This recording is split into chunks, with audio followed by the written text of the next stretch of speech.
All right, everyone, welcome back. Looking at compound. So, comp, as you can see on the chart here, had a nice move to the upside.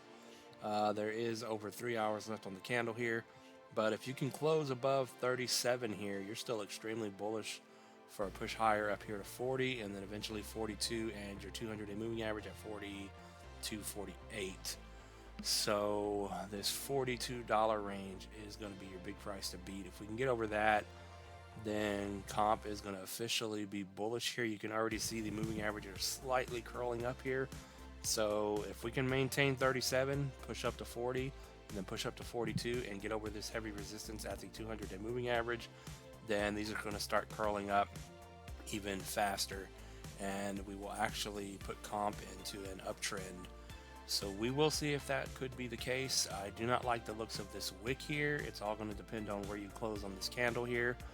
And if you can hold on to 37, you're at 38.60 right now. So just kind of watch that price there. If you do end up coming back down and closing at or below 37 here and getting rejected here at this price level once again. So if you come back down 3.5%, 4%, and you're below this 37.19 area, then it looks like you're going to drop back down to the 786 here at 34 for about almost a 12% drop on comp here. So just kind of watch that price to the downside if you come back down below 37 on compound here. But just due to the fact that you had this massive candle spawn in, your moving average is starting to curl up, you may be in store for some higher prices here. Just it's all going to depend on where you get that bounce from. If you do come down here and you do get a nice bounce off the 76, you're still bullish. But you're still extremely bullish if you hold on to 37 here. You could have another giant green candle spawn in. We could, bounce around between 40 and 37 and then move higher. But as long as you maintain 37, you can hold a floor here and then push up to higher price targets. So just kind of watch those prices to the upside. Watch the 40 for your next stop for that 6% move, and then the 200 and the 1414 at 42 for about a 9 to 10% move up would be your resistance levels on compound here.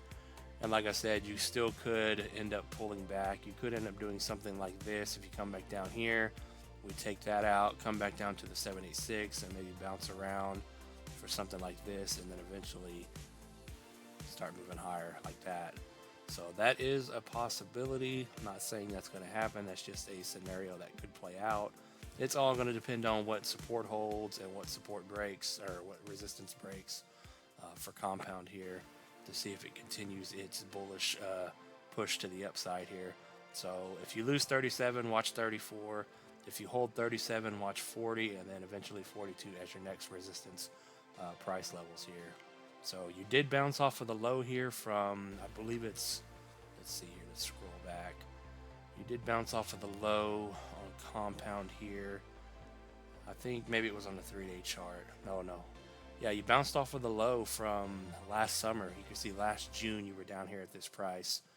So, not a bad bounce. So we'll see how it plays out. So I would say just continue watching those prices we just went over, and we'll see where this thing goes. Before we end it, look over at the Heikin-Ashi. Heikin-Ashi's printing green, no shadow on this giant candle here, and it looks good right now. So you are trending up. You do have momentum up. You can see the stock RSI is all the way up here. The only concerning thing that I do not like on the chart, of course, is the wick here. The fact that we got stuck at the 200-day moving average and we had this giant wick spawn in. So just watch the next candle that spawns in over the next 3 hours and watch these price targets, and we'll see where this thing is actually going to end up. So we will leave it at that on compound. And with that said, not financial advice. Thanks for watching, everyone. Peace out.